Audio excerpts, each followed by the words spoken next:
Assalamualaikum warahmatullahi wabarakatuh. Hari ini saya mau cerita tentang bullying ya. Banyak kasus bullying di sekolah yang membuat anak males atau tidak semangat ke sekolah, prestasi turun, bahkan trauma ya. Contoh kecil dari bullying ya seperti diejek fisik, dipukul, dikucilkan atau diolok-olok. Dampaknya nyata ya, jadi males, depresi atau merasa tidak dihargai. Kita tidak boleh meremehkan ini ya. Jadi kita sebagai orang tua ataupun guru ya khususnya, ketika melihat praktek atau tindakan bullying ini harus kita anggap ini tidak main-main, ini tidak remeh. Ada pertanyaan seperti ini, kalau anak dipukul, boleh nggak membalas pukulan supaya pelakunya itu kapok atau berpikir ulang, dia berpikir ulang untuk tidak melakukannya supaya dia tidak semena-mena. Tentunya itu pro kontra ya. Ada yang menjawab tidak disarankan membalas. Kenapa? Karena membalas fisik biasanya memperburuk situasi. Bisa jadi malah kena sanksi, celaka atau memicu balas dendam yang balas dendam yang tidak ada ujungnya. Marah wajar, tapi membalas bukan menjadi solusi terbaik.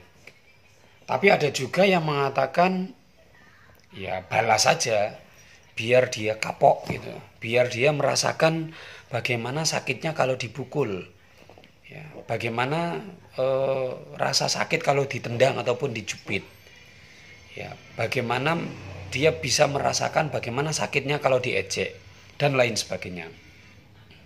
Di sekolah saya pernah juga mendukung untuk membalas ya, kan ada anak laporan seperti ini, saya bilang kalau kamu mau silahkan balas ya, karena memang saya udah melihat, memperhatikan kok tindakannya itu diulang beberapa kali ya. Jadi ya saya tahu karena ini sudah dilakukan beberapa kali ya, sudah gemes kan ya, silahkan balas saja kalau mau ya.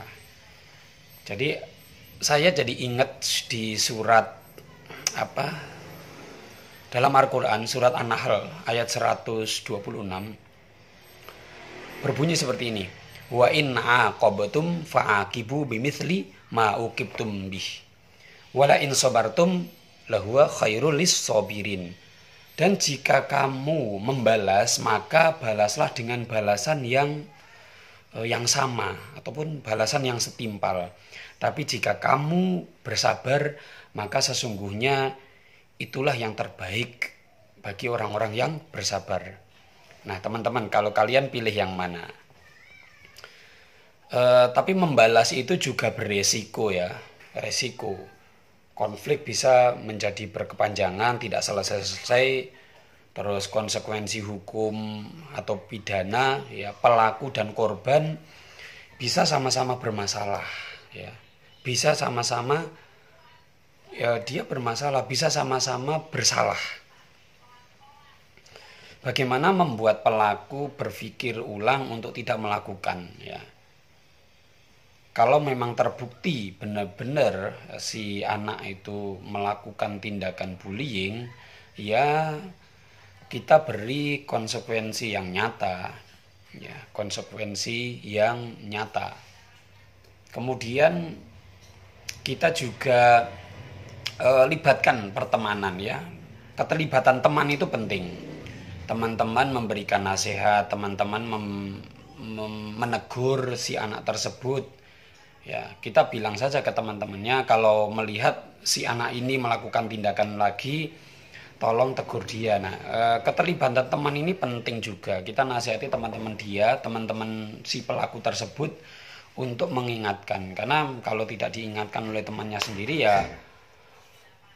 ya nanti bisa jadi akan diulangi lagi dan dia akan berpikir ulang, kalau saya melakukan tindakan ini nanti saya tidak punya teman, kemudian saya akan dikucilkan, kemudian ya semoga berangsur-angsur tindakan ini tidak akan dilakukan si pelaku lagi.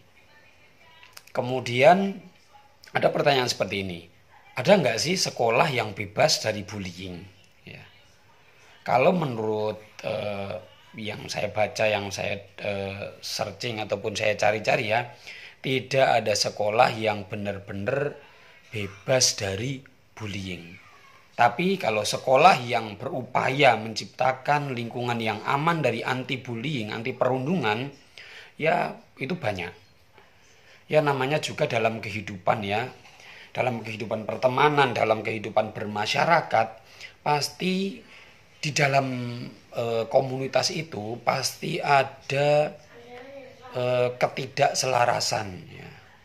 Jadi kita sebagai orang tua bagaimana bisa membuatkan tameng, membuatkan antivirus atau ya tameng ya untuk anak-anak kita, bagaimana menghadapi teman-teman yang biasa melakukan perundungan atau pembulian. Itu aja sih.